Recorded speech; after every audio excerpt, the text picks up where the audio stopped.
好啦，因为疫情的关系，这个国际奥林匹亚学科的竞赛，今年是改线顶来竞赛。台中一中团队就好消息，摕到2块金牌。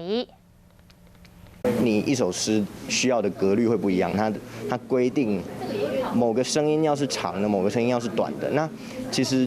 这也是有点节奏带在里面。因为疫情，国际奥林匹亚学科竞赛今年改做线上，透过投影片和相片出题，而且全部英语出题、英语回答，真考验选手英语和地理能力。地理奥林匹亚它其实英语只是个媒介，不是一个专业，在它的这个范围里面，所以我们的英文就是我们会使用一些只要能流畅表达自己的想法，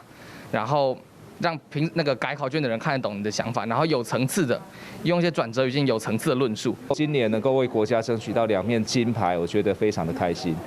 校方讲，竞赛包括地理、历史、宗教、史小，拢伫范围内底，范围真宽。得奖的学生嘛，拢入选各手的培训，唔但是培养学生解决问题能力，嘛培养因重视学习的态度。